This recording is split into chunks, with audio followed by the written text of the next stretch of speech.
dari minggu lalu ya.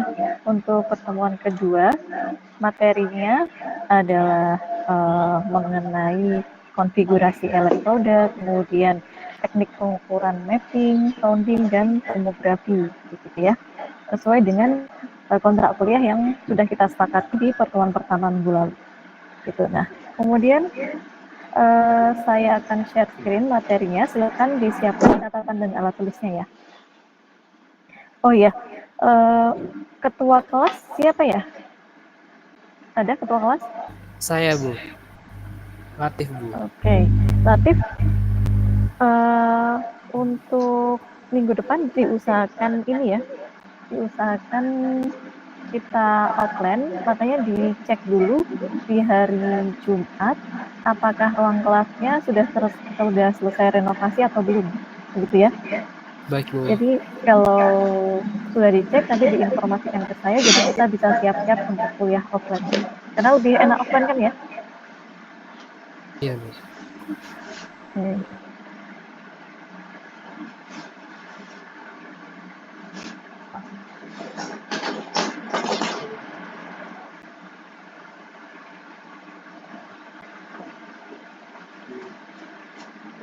Sudah terlihat ya di layar? Sudah?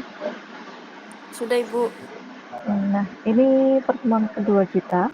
Nanti kita akan bahas mengenai macam-macam metode geolistrik, kemudian kita bahas bagaimana menentukan faktor geometri dari konfigurasi elektroda. Nah, kemudian nanti akan dibahas juga mengenai teknik pengukuran di geolistrik, yaitu ada teknik pengukuran sounding, mapping, dan imaging, seperti itu ya. Oke, kita masuk ke yang pertama dulu, mengenai macam-macam metode geolistrik. Jadi untuk metode geolistrik ini sendiri dibagi menjadi dua macam. Ada metode geolistrik aktif, ya, dan juga ada metode geolistrik pasif. Untuk metode geolistrik aktif ini sendiri, tentu saja kita lakukan dengan cara menginjeksikan arus listrik ya ke bawah permukaan menggunakan elektroda arus. Ya kan? Kalau kita mau injeksi arus listrik di metode listrik, kita pakainya elektroda arus. Sehingga nanti kita akan mendapatkan beda potensial. Ya, beda potensial itu akan kita dapatkan dari metode geolistrik ini. Nah, metode geolistrik aktif ini ada dua macam. Yang pertama ada yang namanya metode geolistrik resistivitas. Ya, metode geolistrik resistivitas ini yang akan kita bahas di hari ini, begitu ya. Kemudian yang kedua ada yang namanya metode IP, induced polarization, polarisasi terimbas. Nah, ini untuk metode IP pembahasannya ada di pertemuan ke-6. Nah, kemudian selain metode geolistrik aktif, ada juga metode geolistrik pasif. Kalau metode geolistrik pasif ini, tentu saja kita tidak perlu menginjeksikan arus listrik ke bawah permukaan, tapi kita memanfaatkan sifat alamiah yang ada di permukaan bumi. Nah, di metode geolistrik pasif ini namanya adalah metode SP, self potential. Jadi kita akan mengukur potensial diri alami yang ada di bawah permukaan. Ya, yang di sini di aktif tadi kita akan mencari beda potensial. Yang di pasif sama, kita cari beda potensial juga. Tapi yang di pasif kita tidak perlu menginjeksikan arus listrik. Ya, ini metode SP akan kita pelajari di pertemuan ke-7. Gitu. Nah, kita sekarang fokus dulu ya, untuk di metode geolistrik resistivitas. Nah, jadi kan kita sudah mengenal sifat kelistrikan batuan ya. Nah, sifat kelistrikan suatu batuan ini dipengaruhi oleh beberapa faktor. Yang pertama yaitu dari resistivitasnya. Ya, resistivitas itu apa? Minggu lalu sudah kita bahas. Resistivitas apa? Ada yang masih ingat? Boleh silakan. Resistivitas itu ketahanan suatu media ataupun suatu bahan dalam menangkal ataupun menolak listrik, Ibu, atau menghambat seperti itu. Betul ya. Ya, resistivitas itu yang sudah dijelaskan oleh siapa tadi namanya? Sultan, Ibu. Sultan, ya, betul ya. Jadi kebalikan ya dengan konduktivitas. Ya, konduktivitas, kalau konduktivitas apa? Ada yang tahu? Yang menghantarkan, Ibu. Kemampuan suatu batuan untuk apa? Menghantarkan arus listrik. Iya, Bu. Suatu arus listrik yang dapat menghantarkan listrik. Ya, konduktivitas itu adalah kemampuan suatu batuan untuk menghantarkan arus listrik, gitu ya. Jadi berkebalikan ya antara resistivitas dan konduktivitas. Gitu. Nah, sifat kelistrikan batuan itu yang pertama dipengaruhi oleh resistivitas. Ya, misal saya punya batu pasir ukuran 50 cm dengan batu pasir ukuran 1 meter. Resistivitasnya sama atau beda?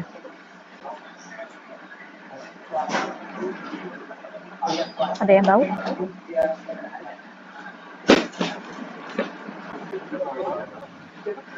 Seharusnya sama, Bu.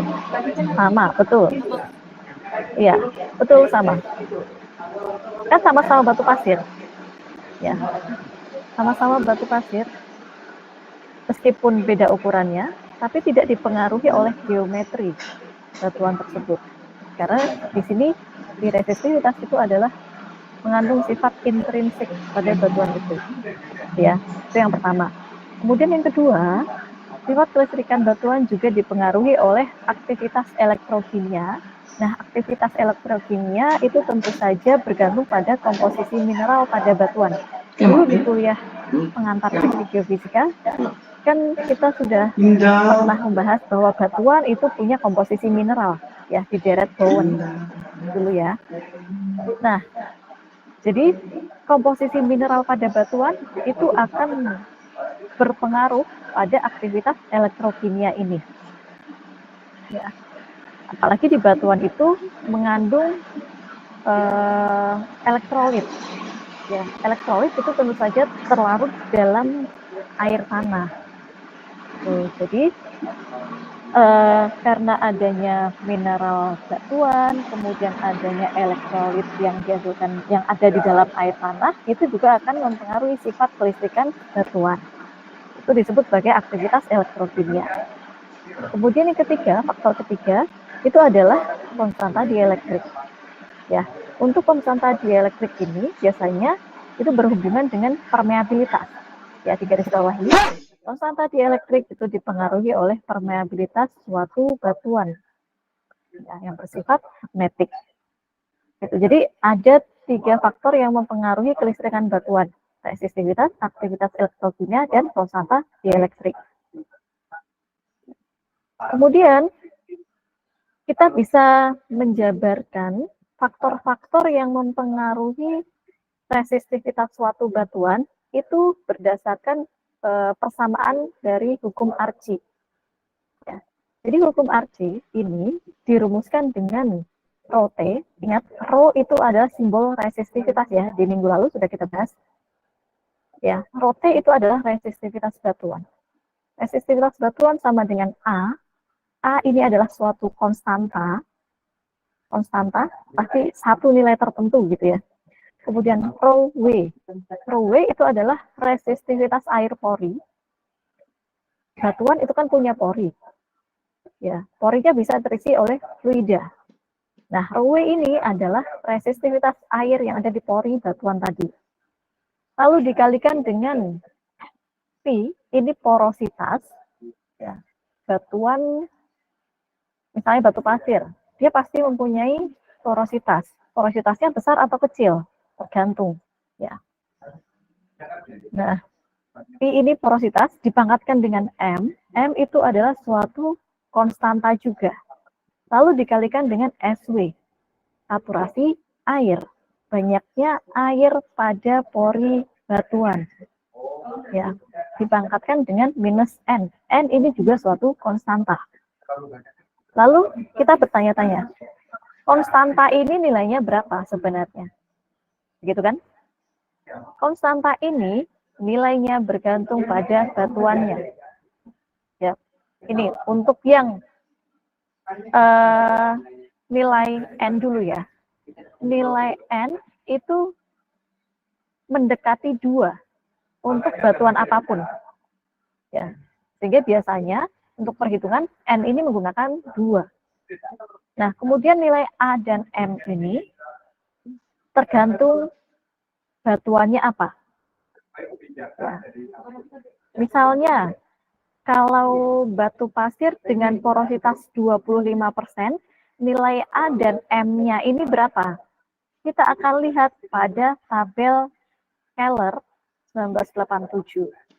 Kita cari, coba yang ada batu pasir dengan porositas 25% yang mana? Batu pasir. Ini ya, sandstone, batu pasir dengan resistivitas 25% ya. Ini berarti nilai A-nya itu adalah 0,88 ya. Ini konstanta A diganti 0,88, lalu M-nya itu menjadi 1,37. Itu kalau batu pasir dengan porositas 25%. Ya.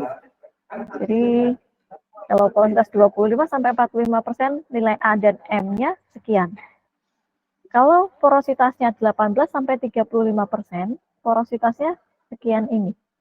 Jadi nilai A dan M itu berapa? Bergantung pada jenis batuan serta porositas batuan tersebut. Ya. Itu bisa dipahami ya dari sini.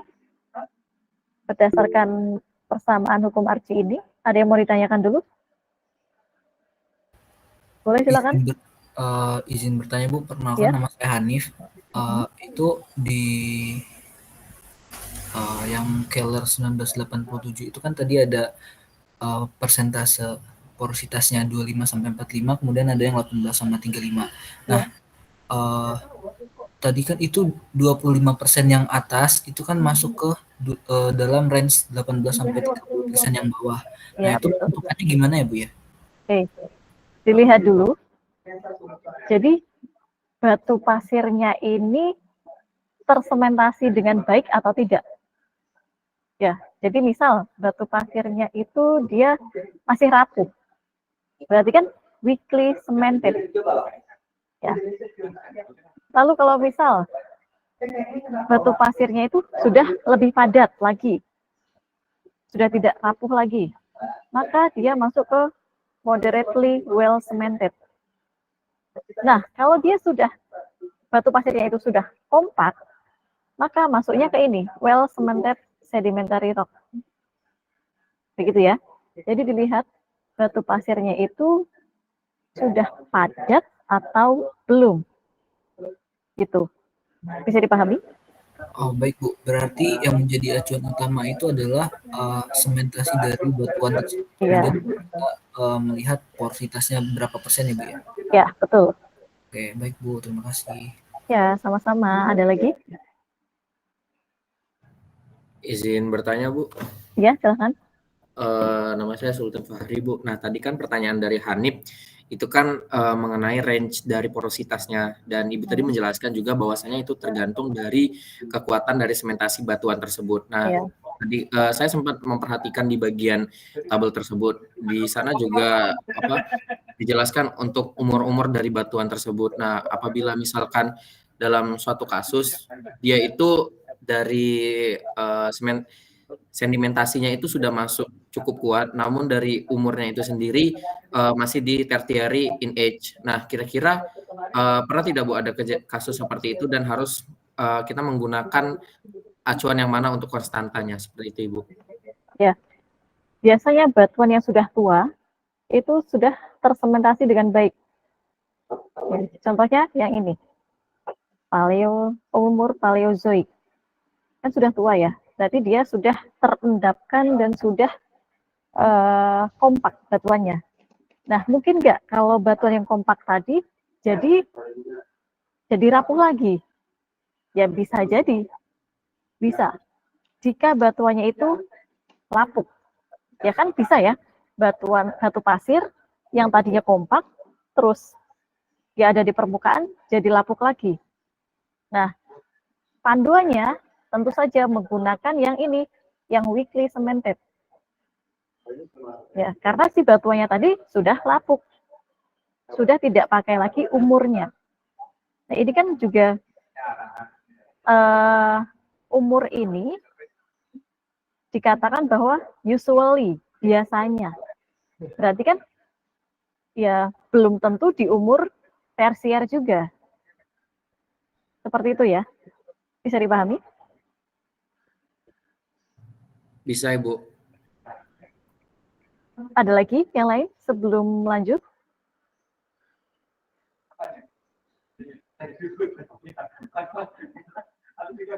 Saya. Nah, kalau dari persamaan hukum Archie ini, berarti faktor yang mempengaruhi resistivitas batuan itu adalah porositas, kemudian ada air, ya kan? Kandungan air. Rho dan SW itu adalah ya SW itu saturasi airnya, kemudian Rho itu resistivitas air pornya. Berarti yang mempengaruhi di sini adalah porositas dan kandungan air. Gitu kan ya? Dua faktor itu yang mempengaruhi resistivitas batuan menurut hukum Archie. Nah, selain dua faktor ini, ada beberapa hal lagi yang mempengaruhi nilai resistivitas.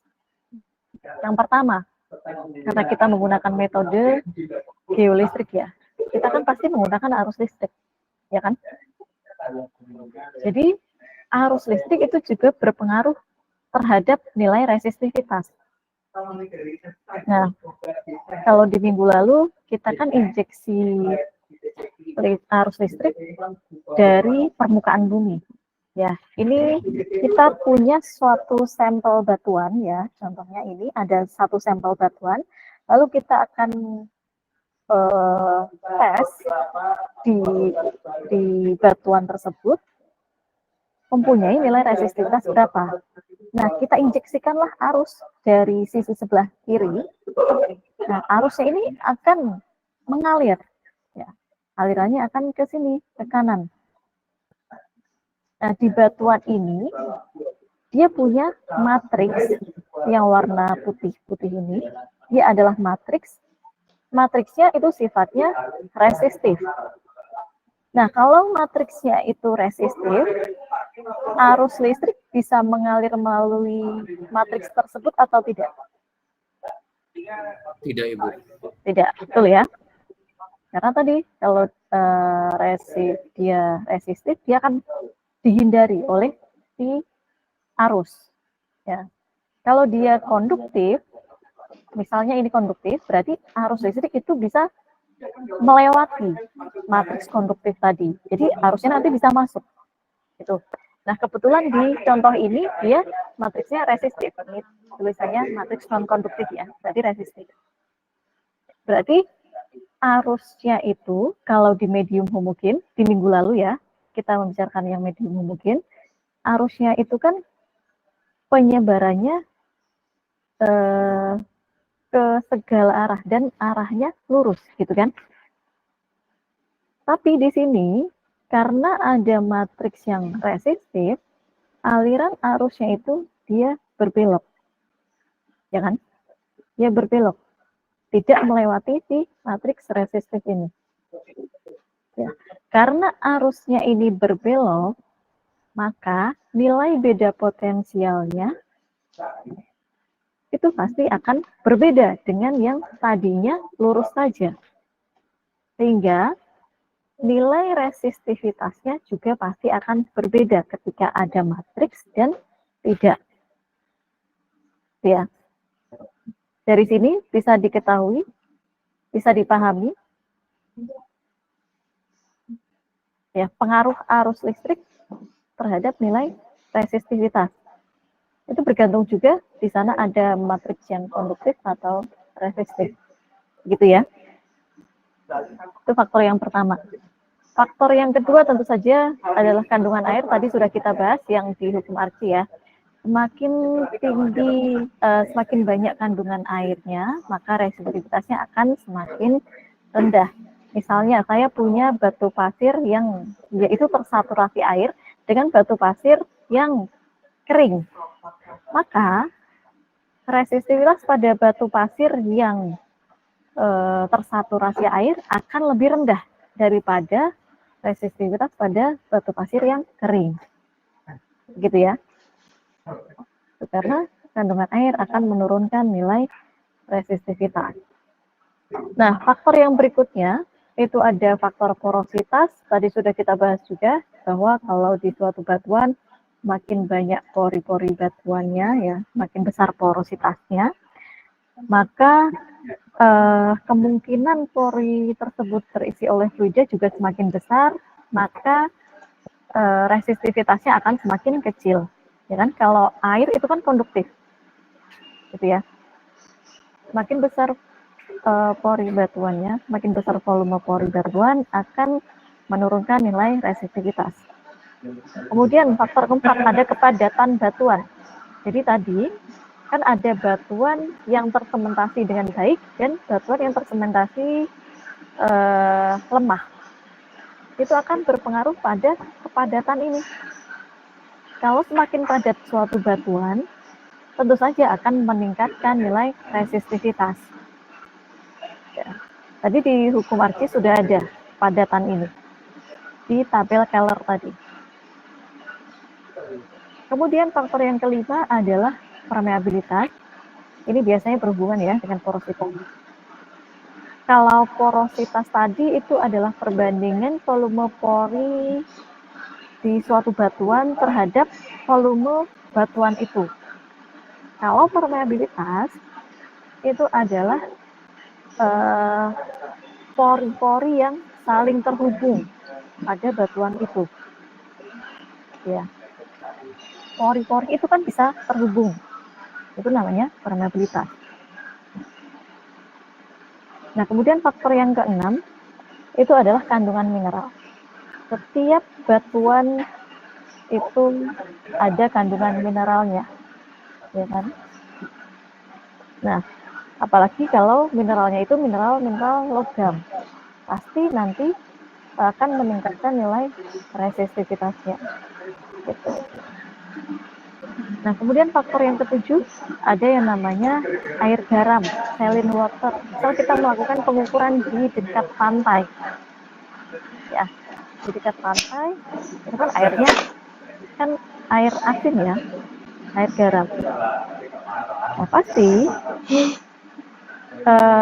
kalau batuan itu mengandung air garam, nilai resistivitasnya akan rendah.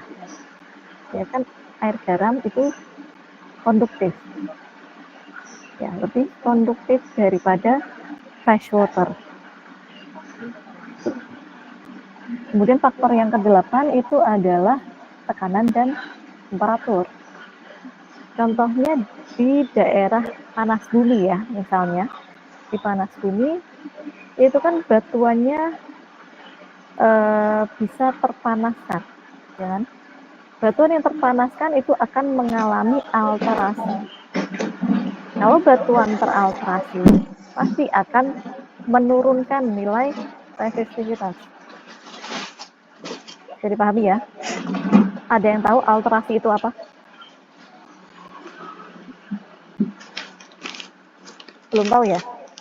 Alterasi itu adalah ubahan batuan. Misalnya di sana, di daerah panas bumi itu kan biasanya di sekitar daerah vulkanik. Biasanya batuannya batuan beku begitu kan. Tapi karena ada panas dari dalam bumi, ya, panas dari magma memanaskan air di atasnya, lalu batuan di atasnya juga ikut terpanaskan. Nah, nanti batuan awalnya itu batuan beku, itu kan kalau terpanaskan akan berubah, ya. Dia akan istilahnya dia akan lapuk gitu ya. Dia akan mengalami alterasi menjadi batuan yang lebih lunak. Sehingga kalau batuan itu terpanaskan dan contohnya yang tadi di daerah panas ini akan menurunkan nilai resistivitas batuan itu, ya. Jadi itu adalah beberapa faktor yang mempengaruhi nilai resistivitas suatu batuan. Oke, bisa dipahami ya yang faktor-faktor tadi. Ada yang mau ditanyakan dulu?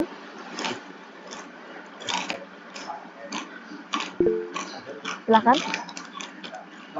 Izin bertanya Bu, kan Ya. tadi kan ada beberapa faktor, terutama di bagian mineral. Kalau untuk mineralnya itu, apakah memang benar-benar berpengaruh secara 100% ya Bu ya? Dimana kalau misalnya di mata kuliah mineralogi petrologi dulu, itu ada beberapa batuan dengan komposisi mineralnya itu cukup minim, tapi ada juga batuan yang dengan komposisi mineralnya cukup banyak. Nah, apakah memang seberpengaruh itu atau bagaimana ya Bu? Ketimbang dari 8 aspek yang lain. Oke. Dari faktor-faktor yang mempengaruhi nilai resistivitas ini, kita tidak bisa membedakan faktor mana yang berpengaruh lebih dominan. Ya, kita tidak bisa membedakan. Tapi yang mempengaruhi nilai resistivitas itu ada 8 ini. Kita tidak bisa membedakan ini lebih dipengaruhi oleh apa. Gitu ya. Jadi kalau mineralnya itu lebih banyak dengan lebih sedikit, itu juga pasti nanti akan lebih meningkatkan nilai resistivitasnya. Tapi kita tidak bisa membedakan ya dari metode ini yang paling berpengaruh yang mana. Gitu. Jadi kalau mineralnya semakin banyak, tentu saja akan meningkatkan nilai resistivitas batuannya. Apalagi mineralnya adalah mineral logam. Gitu. Misalnya mineral logam itu kan ada pirit gitu ya, Fe dan sebagainya. Bisa dipahami? Bisa Ibu. Oke, ada lagi? Belum ya? Oke, kita lanjut. Jadi minggu lalu kita sudah menurunkan persamaan ya, persamaan dari hukum Ohm. Kemudian kita dapatkan beda potensial, lalu kita turunkan lagi dari beda potensial hingga ke resistivitas temu. Begitu kan ya? Nah, kita coba ingat-ingat lagi. Kita di sini akan kita tinjau dari dua sumber ya, dua sumber arus. Arusnya kan ada di sini ya, di elektroda C1 dan elektroda C2. Potensialnya ada di P1 dan P2. Nah, kemudian kalau di minggu lalu kita memberikan jarak C1 dan P1 itu sebagai D, ya kan? Nah, ini kita lebih detailkan lagi semua jaraknya. Ya. Jadi dari C1 ke P1 kita definisikan sebagai R1. Kemudian P1 ke C2 kita definisikan sebagai R2. Kemudian dari C1 ke P2 itu adalah R3. Kemudian P2 ke C2 adalah R4. Ya, ingat-ingat ya, jaraknya seperti ini. Ada R1 sampai R4. Nah, di potensial, di persamaan potensial minggu lalu, itu kan seperti ini ya, I rho per 2pi D. Gitu kan ya. Nah, D di minggu lalu, ya, potensial di titik pertama ini dipengaruhi oleh arus pertama dan kedua. Nah, berarti ini jaraknya, kalau yang dipengaruhi oleh arus pertama itu adalah R1. Ya kan? Kalau di titik potensial pertama yang dipengaruhi oleh arus kedua itu adalah R2. Sehingga seperti di persamaan minggu lalu, kita bisa jabarkan lagi menjadi 1/R1 dikurangi 1/R2. Bisa dipahami sampai di sini?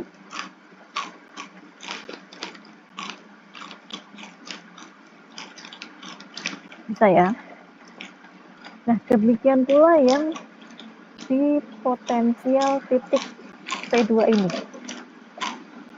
Jadi, potensial P2 itu dipengaruhi oleh T1 dan T2.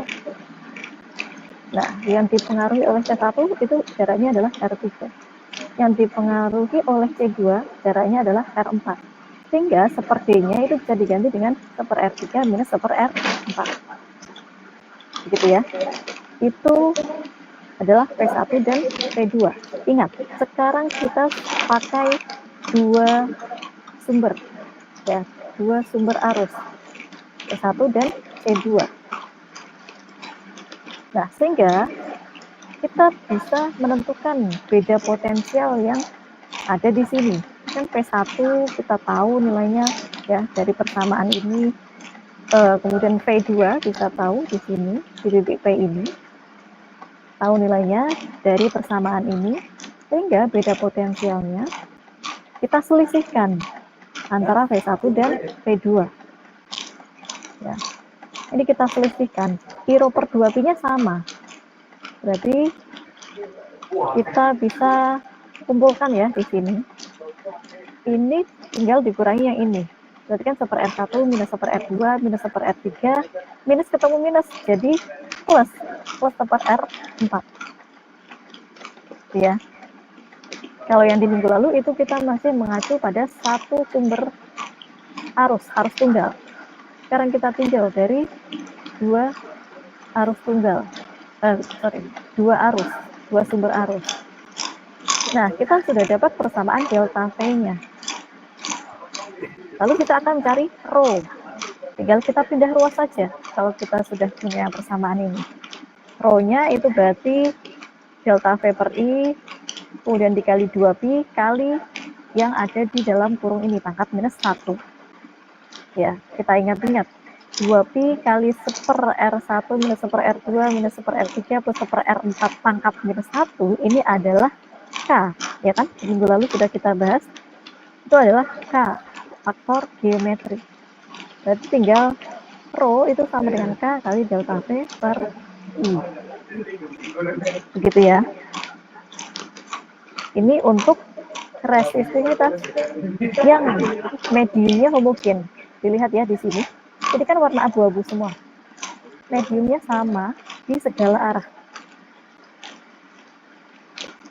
Nah, tadi K-nya itu kan persamaannya ini ya, 2pi 1/R1 minus 1/R2 minus 1/R3 plus 1/R4, begitu kan? Nah, jadi untuk simbol arus itu kan tadi C1 dan C2. Ada juga buku yang menyebutkan sebagai A dan B. Lalu untuk potensialnya ada yang menyebutkan sebagai M dan N. Dari yang persamaan resistivitas semu tadi, sama dengan K kali delta V per I, di mana K-nya itu kan 2pi kali 1/R1 ya. R1-nya bisa kita ganti sebagai C1V1 atau AM. Sama saja. Lalu minus 1/R2, R2-nya bisa kita ganti sebagai MB atau P1C2 dan seterusnya, seperti itu. Ya, jadi tidak perlu bingung jika ada buku yang menyebutkan arusnya, elektroda arusnya itu sebagai P1C2 atau AB, lalu elektroda potensialnya sebagai P1P2 atau NN. Ya, ini untuk kasus yang bumi homogen. Tapi kita tahu bahwa bumi itu kan heterogen, ya kan? Sehingga resistivitas yang kita hitung tadi itu adalah resistivitas semu atau apparent resistivity. Ya. Jadi karena di sini tadi menggunakan asumsi yang ini ya, bumi itu homogen, ya, tidak ada perlapisan dan struktur di sini, sehingga kita tahu bahwa sebenarnya bumi itu kan heterogen. Maka nilai resistivitas yang kita hitung tadi adalah resistivitas semu. Nah, persamaan resistivitas semunya bagaimana? Jadi, persamaan resistivitas semunya itu sama. Rho aparent sama dengan K kali delta V per I. Ya, gambarannya seperti ini.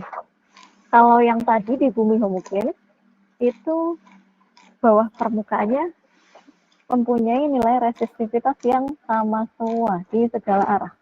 Di sini ada beberapa lapisan batuan dengan nilai resistivitas yang berbeda. Yang paling atas itu Rho 1, kemudian ada batuan dengan resistivitas yang berbeda di bawahnya, ada Rho 2 dan Rho 3 seperti ini. Ini kan heterogen ya. Nah, karena di sini heterogen, maka resistivitas yang kita hitung itu adalah resistivitas semu, yang resistivitas semu ini bisa memberikan gambaran kualitatif terhadap distribusi resistivitas bawah permukaannya. Ya. Bisa dipahami sampai di sini? Ada yang mau ditanyakan dulu?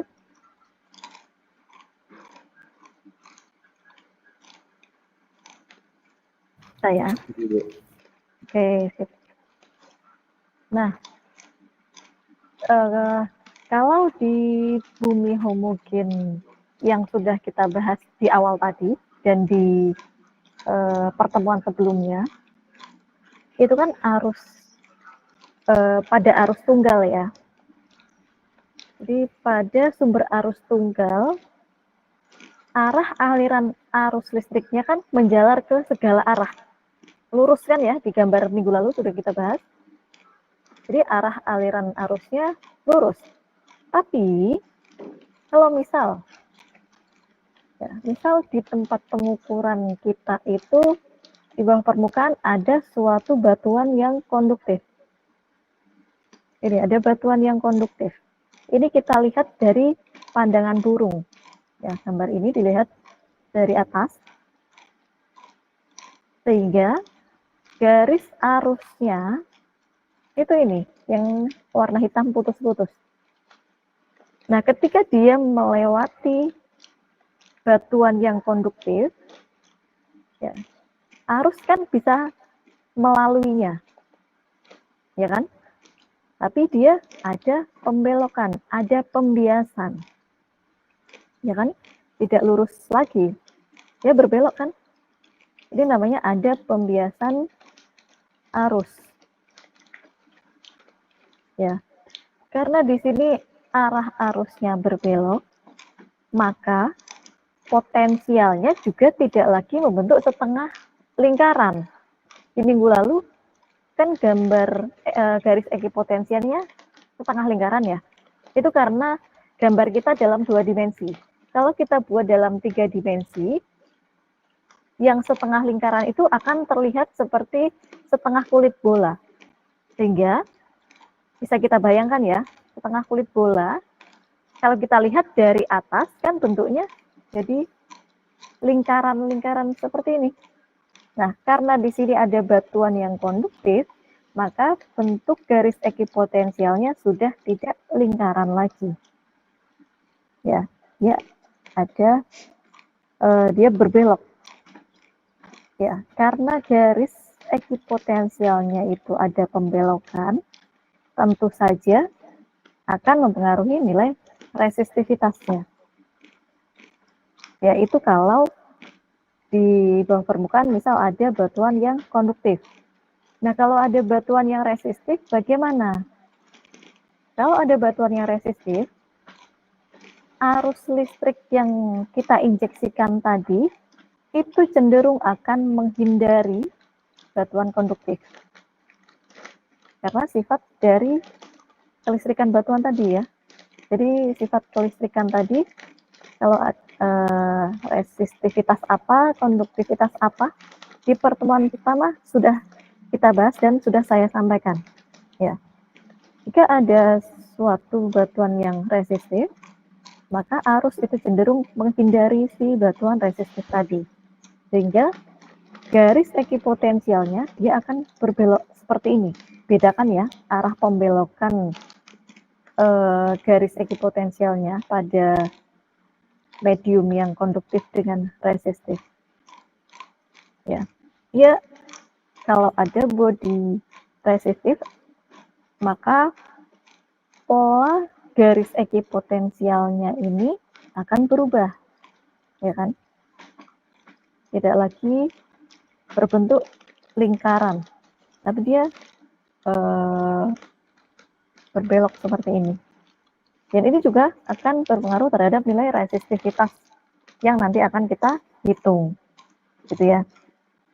Nah, dari sini kita tahu bahwa arus itu ternyata ketika melewati suatu medium yang berbeda, dia akan mengalami pembiasan. Ya, dia akan mengalami refraksi. Nah, refraksi tadi juga sesuai dengan konsep optik. Dulu di SMA kan kita sudah pernah belajar mengenai optik ya. Ya kan? Sama seperti di sini, di metode geolistrik ini, ketika arus itu melewati dua medium yang berbeda resistivitasnya, arus itu juga akan mengalami pembiasan. Gitu ya. Arah arusnya akan terbiaskan jika dia melewati batas medium. Ini contohnya, ada medium ya rho 1, mediumnya lebih rendah nilai resistivitasnya daripada rho 2, sehingga arah arus listrik ini akan terbiaskan mendekati garis normal, gitu ya. Nah, contoh lebih jelasnya seperti ini. Ketika kita injeksi arus, gitu ya, misalnya dari atas ini. Nah, di bawah permukaan ini ada beda litologi, ya. Yang di lapisan pertama resistivitasnya lebih rendah daripada yang lapisan kedua. Maka arus tadi itu akan terbiaskan mendekati garis normal. Kalau sebaliknya, yang lapisan pertama itu dia lebih tinggi nilai resistivitasnya daripada yang lapisan kedua, maka arah arus listrik tadi akan terbiaskan menjauhi garis normal. Garis normalnya yang putus-putus ini. Dan itu bisa dijelaskan menggunakan hukum Snellius.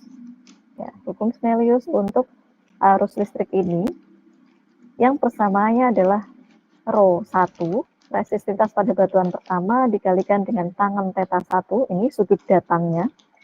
Kemudian sama dengan rho 2 itu resistivitas pada lapisan kedua dikalikan dengan tan theta 2. Ya, sudut refraksinya. Ya. Jadi pembiasan pada arus listrik di geolistrik itu juga sesuai dengan konsep dari optik. Contohnya seperti ini ya. Ini contoh untuk medium homogen dan heterogen. Jadi untuk yang pertama, ini ada medium yang homogen. Di sini resistivitasnya sama semua di segala arah, ya. Sehingga garis arusnya ini yang panah ini adalah elektrode arusnya. Jadi arus tadi itu akan menjalar ke bawah permukaan dari C1 ke C2 begitu ya. Nah, sampai di sini gitu ya. Dia tidak ada pembiasan karena mediumnya sama semua. Tapi kita lihat, kalau misalnya ada dua medium yang berbeda, arusnya ini akan mengalami pembiasan. Arusnya tadi akan mengalami pembiasan. Belok kan ya, ketika dia melewati bidang batas, arus tadi berbelok. Gitu. Ya. Nah, sehingga kalau mediumnya itu homogen, maka resistivitasnya itu adalah resistivitas sebenarnya karena mediumnya homogen. Sesuai dengan asumsi tadi ya. Tapi kalau mediumnya itu adalah medium yang heterogen, padahal tadi kita menggunakan asumsi medium yang homogen, maka resistivitasnya itu adalah resistivitas semu proaparent. Ya. Jadi harusnya mengalami pembiasan juga karena ada dua lapisan dengan nilai resistivitas yang berbeda. Ya, lapisan pertama resistivitasnya 30 ohmmeter, lapisan kedua resistivitasnya 200 ohmmeter. Ini ada pembiasan arah arus. Dan itu akan kita bawa pada konsep pengukuran metode geolistrik ini. Nah, di dalam pengukuran metode ini diawali dengan spasi elektroda yang kecil, kemudian nanti akan kita perbesar seperti itu ya. Pada saat spasi elektroda kita itu kecil, arah distribusi arusnya itu baru mencapai pada lapisan yang pertama, sehingga seolah-olah dia itu adalah medium homogen karena dia harusnya baru mencapai lapisan pertamanya ya. Nah, kemudian kalau kita perlebar jarak antar elektrodanya ini menjadi gambar yang sebelah kanan, ini sudah kita perlebar ya, maka distribusi arusnya itu dia lebih dalam ya kan, sehingga dia bisa mencapai di lapisan yang berikutnya. Di lapisan yang berikutnya ini arusnya juga mengalami pembiasan gitu ya. Jadi ketika kita sudah perlebar jarak antar elektrodanya, maka ini sudah tidak lagi homogen ya kan. Jadi yang pertama tadi dia seolah-olah homogen karena spasinya masih kecil, sehingga distribusi arusnya masih pada lapisan pertama saja. Tapi kalau kita perlebar elektrodanya, maka kita akan tahu di lapisan-lapisan berikutnya. Sehingga kita sudah tahu bahwa ini tidak lagi homogen. Seperti itu ya. Jadi pada saat melakukan pengukuran, itu tentu saja kita akan memperlebar spasi antar elektroda ini. Nah, perpindahan elektrodanya seperti apa, itu akan kita bahas di pertemuan ketiga. Ya, oke. Ini untuk konsepnya dulu. Nah, ini kan ada elektroda ya. Elektroda arus dan elektroda potensial. Nah, susunan elektroda tadi itu ada beberapa jenis yang kita sebut sebagai konfigurasi elektroda. Ada beberapa jenis konfigurasi elektroda. Yang saya tampilkan di sini hanya 6. Ya, ini hanya 6. Sebenarnya ada banyak lagi konfigurasi elektroda.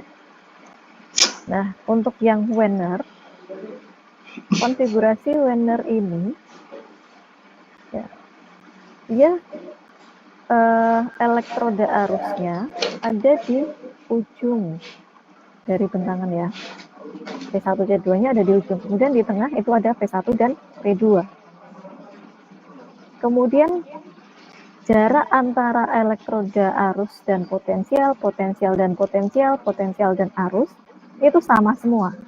Maka di sini diberi spasinya itu mempunyai jarak A semua, sama. Kemudian kalau untuk yang selam bersih bagaimana? Untuk yang selam bersih, titik tengah bentangannya kan di sini ya. Ini keseluruhan bentangan, titik tengahnya kan di sini, di garis vertikal. Di konfigurasi ini, jarak antara titik tengah bentangan dengan elektroda potensial itu adalah B.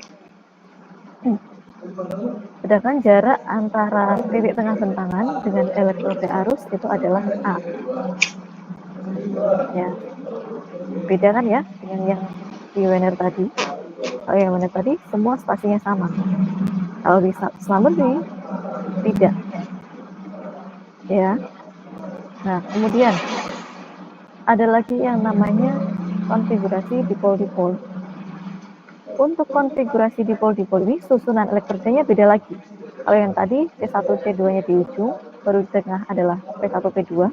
Kalau dipol-dipol, ini susunannya adalah seperti ini, P1, P2, kemudian baru P1 dan P2-nya. Gitu.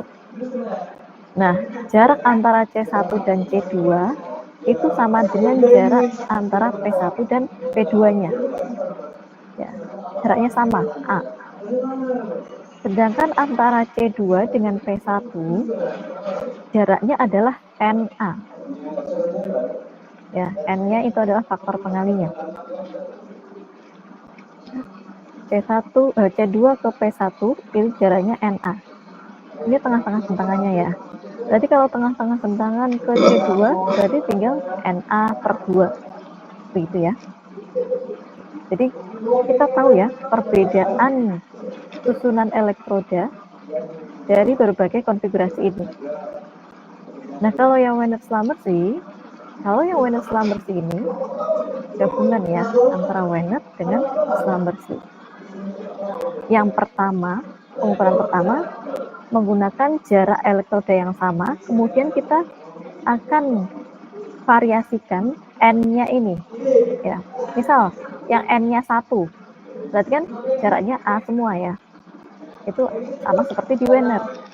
Kalau N-nya itu 2, berarti kan sudah beda. Ya kan? Jadi N 2A, kemudian A, lalu 2A. Sudah ke Slamberti. Sehingga metode ini disebut sebagai konfigurasi Wener-Slamberti. Gitu. Kemudian 2 yang di bawah ini adalah variasi dari konfigurasi dipol-dipol. Yaitu konfigurasi pol-dipol dan pol-pol. Untuk konfigurasi yang pol-dipol ini, salah satu elektroda arusnya jaraknya tak hingga, sangat jauh. Sedangkan kalau yang pol-pol, salah satu elektroda arus dan salah satu elektroda potensial jaraknya sangat jauh, tak hingga. Gitu. Dua konfigurasi ini adalah variasi dari konfigurasi dipol-dipol. Ya, kita sudah tahu 6 jenis konfigurasi elektroda, 6 jenis susunan elektroda. Nah, susunan elektroda yang berbeda akan mempengaruhi faktor geometrinya. Ya, faktor geometri tadi disimbolkan dengan K, ya kan? Nah, faktor geometri pada masing-masing konfigurasi bagaimana? Misalnya, ini untuk yang Wener alpha, faktor geometrinya adalah 2πa. Yang Wener beta itu 6πa. Wener beta belum ada ya di gambar ini, nanti saya tampilkan di gambar setelahnya. Lalu ada Wener gamma, ya. Faktor geometrinya adalah 3πa. Dan seterusnya sampai di Wener-Slamberti. Nah, faktor geometri ini, dari persamaan faktor geometri ini kita bisa turunkan dari persamaan yang tadi. K itu sama dengan 2pi kali 1/r1 minus 1/r2 minus 1/r3 plus 1/r4 pangkat minus 1. Ya, itu. Nah, saya berikan contoh ya. Yang pertama untuk yang Wener alpha. Penurunannya bagaimana sih? Jadi untuk konfigurasi Wener alpha kan tadi seperti ini. Jarak antar elektrodanya itu sama semua, A. Nah, ini kita masukkan saja ya ke persamaan faktor geometri tadi. Jadi tadi persamaan faktor geometri itu adalah 2pi kali 1/R1 minus 1/R2 minus 1/R3 plus 1/R4 pangkat minus 1. Pangkat minus 1 itu artinya dia akan menjadi penyebut, ya kan? Makanya di atas ini ada 1 per besar, gitu ya. Nah, tinggal kita masukkan saja nilai R-nya ini. Nah, R1-nya itu berapa? Kan A. Ya, R1 tadi dari C1 ke P1. Kan? Kita masukkan R1-nya adalah A. Lalu R2 itu dari P1 ke C2. Berarti kan A ditambah A menjadi 2A. Masukkan 2A di sini. Kemudian R3-nya berapa? R3 itu dari P1 ke P2. Ada A ditambah A. Berarti menjadi 2A. Kemudian R4. R4 itu dari jarak P2 ke C2, yaitu sebesar A. Nah, kalau sudah seperti ini, tinggal kita lakukan operasi hitungan saja. Ini kan penyebutnya A dan 2A. Kita samakan penyebutnya dulu menjadi 2A. Ya, ini yang awalnya A menjadi 2A. Berarti kan kita kalikan 2 ya penyebutnya. Pembilangnya harus dikali 2 juga. Jadi 2 minus 1. Yang ini juga sama. Kita samakan penyebutnya. Nah, ini bisa langsung kita hitung ya.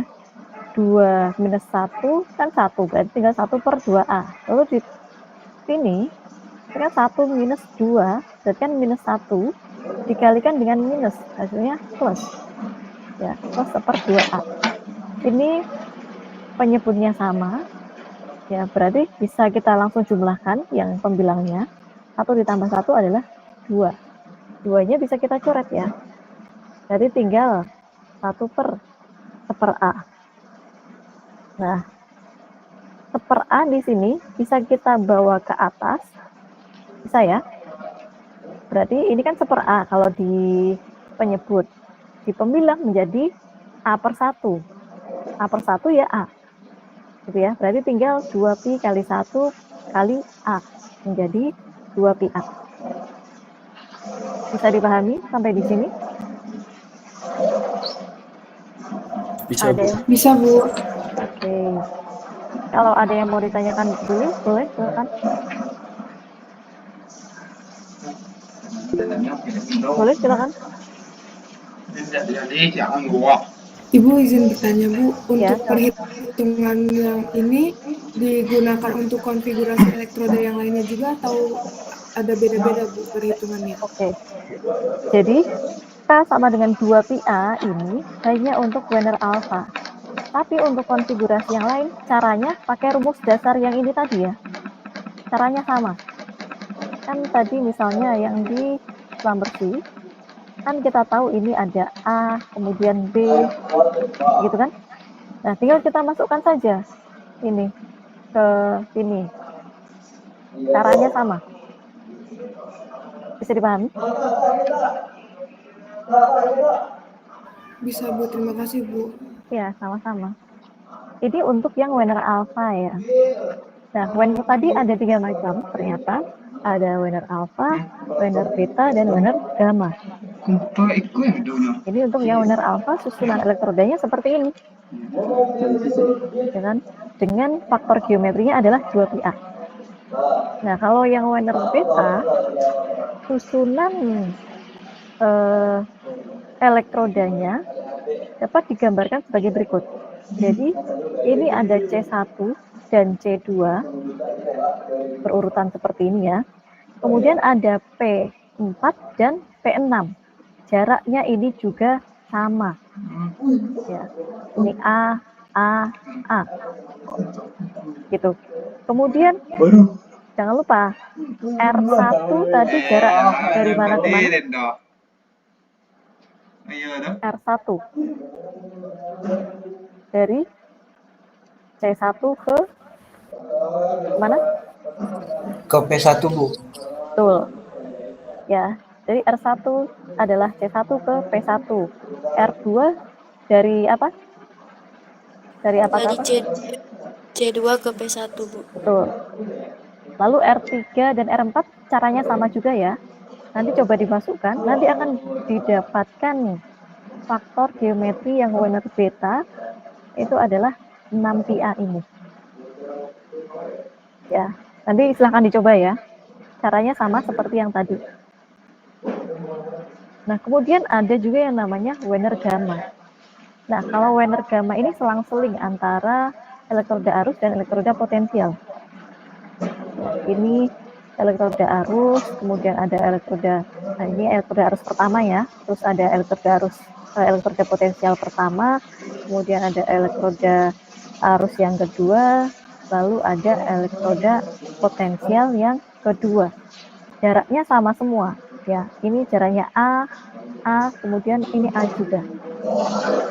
Ingat tadi R1 adalah jarak dari C1 ke P1, kemudian R2 itu jarak dari P1 ke C2, dan seterusnya. Itu tinggal kita inputkan ke persamaan yang tadi, sama angka sama dengan 2pi kali 1/R1 bla bla bla. Ya. Nanti akan kita dapatkan persamaan faktor geometri untuk Wiener gamma sebesar 3πa. Ya. Caranya sama. Gitu. Untuk konfigurasi yang lain juga caranya sama. Nanti silahkan dicoba ya. Ini untuk konfigurasi yang lain ini silahkan bisa dicoba. Contohnya seperti yang tadi ya, yang di Wiener alpha. Nah, kemudian kalau di gambar ini konfigurasi selam bersih ini titik tengah bentangannya itu kan tepat berada di tengah-tengah antara P1 dan P2. Berarti konfigurasi selam bersih ini dia simetris. Ada juga konfigurasi selam bersih yang tidak simetris. Ya, ray-nya tidak simetris. Contohnya seperti ini. Ini ya. Ini adalah konfigurasi selam bersih yang tidak simetris. Mengapa dikatakan tidak simetris? Karena titik tengah bentangan itu berbeda dengan titik tengah antara elektroda potensial 1 dan 2. Ya, bisa dilihat kan ya, di sini beda. Jarak antara C1 ke P1-nya itu berbeda dengan jarak C2 ke P2. Ya kan? Nah, kalau seperti ini, faktor geometrinya bagaimana?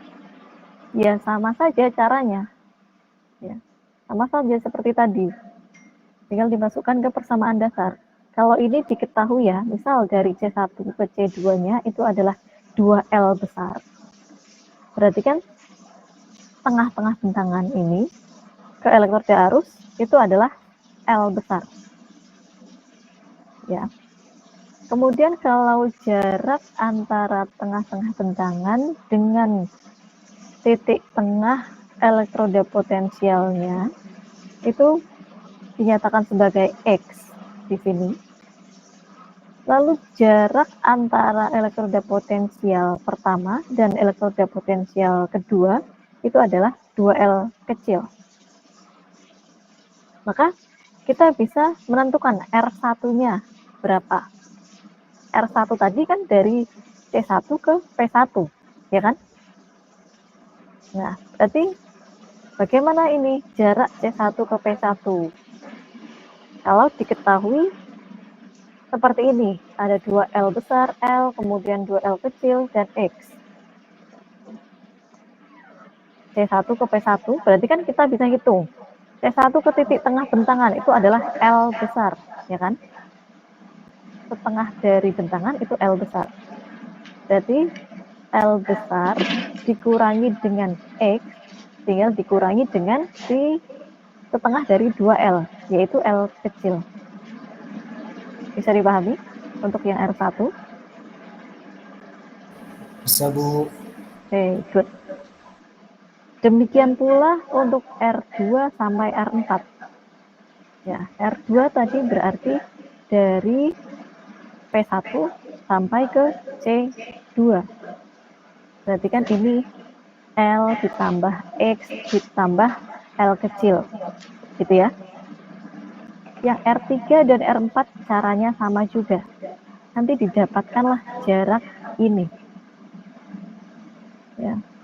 Jarak dari R1 sampai R4-nya demikian.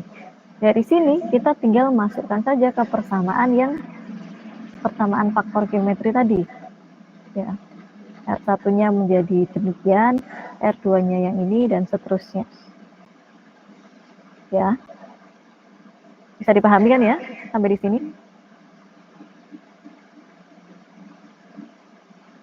Baik. Ada yang mau ditanyakan dulu? Sebelum saya lanjutkan, ada yang mau ditanyakan dulu?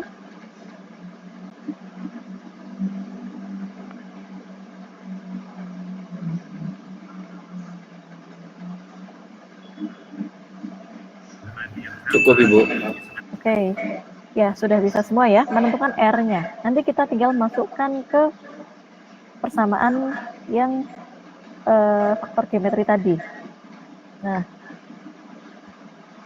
nanti setelah kalian coba hitung ya, nanti persamaan K-nya yang ini, PL kuadrat, ya L-nya besar, PL besar kuadrat per 2L kecil. Ya. Karena ini rho aparent kan berarti K kali delta V per I. K-nya yang ini nanti, PL kuadrat per 2L kecil. Gitu. Nanti silahkan dicoba ya.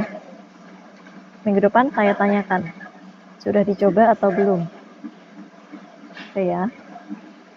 Ini adalah konfigurasi selam bersih yang array-nya tidak simetri.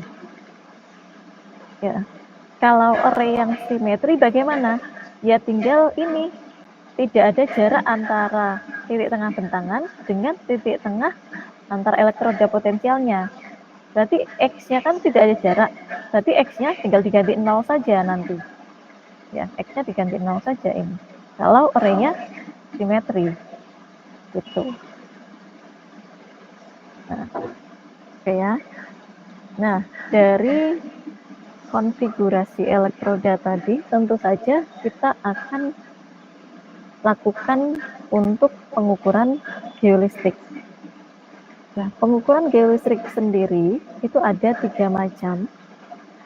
Ada teknik pengukuran mapping, lalu sounding, dan juga imaging. Imaging itu tomografi, atau kalau di geolistrik seringkali disebut sebagai ERT, Electrical Resistivity Tomography.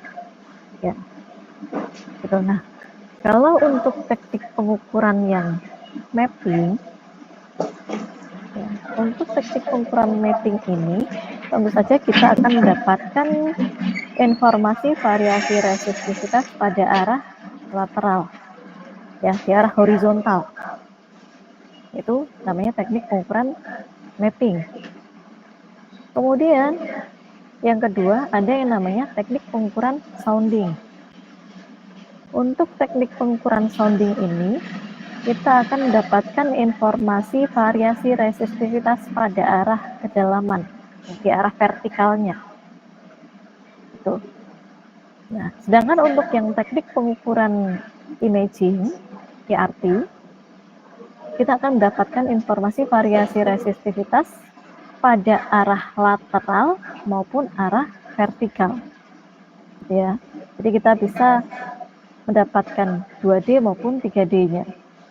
Itu jadi ada 3 teknik pengukuran metode geolistrik ini. Ya, nanti perpindahan elektrodanya seperti apa, alat yang digunakan apa, cara akuisisinya seperti apa, kemudian didapatkan data apa, lalu pengolahannya seperti apa, dan pemodelannya bagaimana.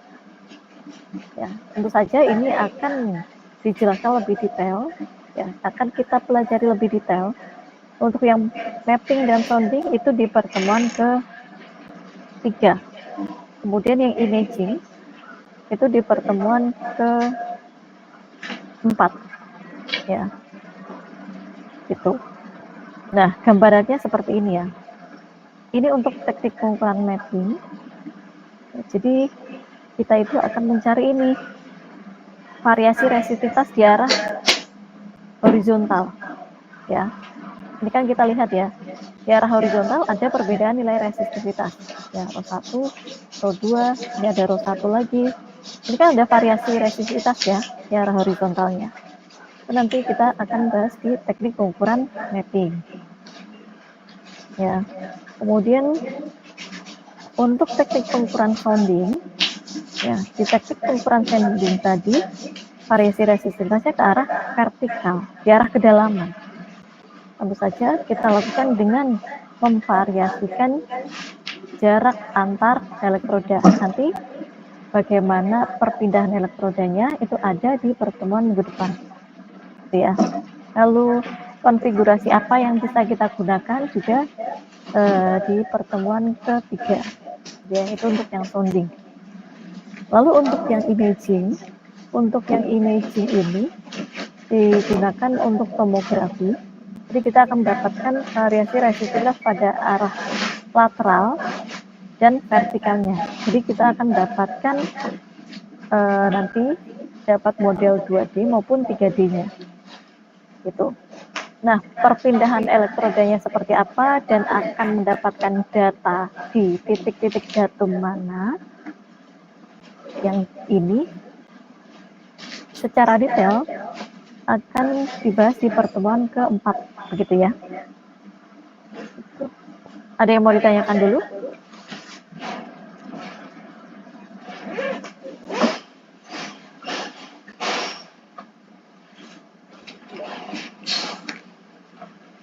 Ada yang mau ditanyakan dulu?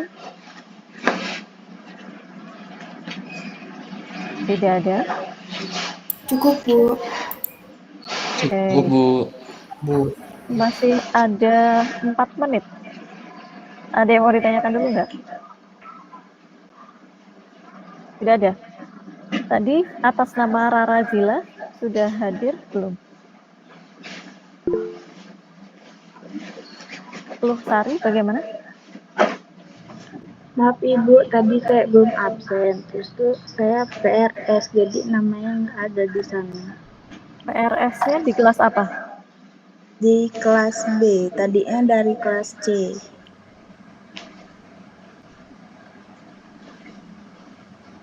Kok nggak masuk ya namanya?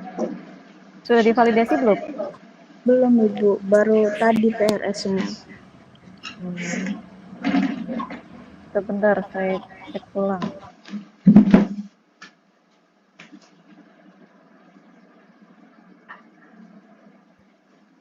Iya, belum masuk di saya.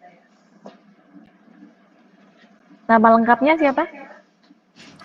Lu Ayu Puspitasari, Bu.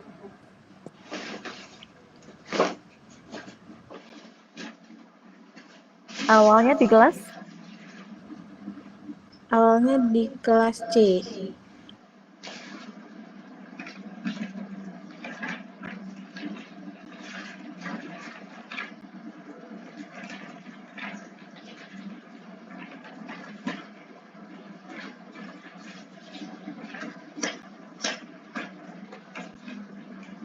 Belum masuk sepertinya. Coba cek lagi di Siakat. Iya, belum divalidasi, Bu. Belum ya? Iya. Kalau nggak minggu depan, konfirmasi ke saya lagi ya, agar absennya bisa masuk. Oh iya Ibu, Ya, terima jika sudah kasih. divalidasi ya. Iya Ibu, Oke. terima kasih. Ya, ada lagi yang lain yang terkendala absen tadi?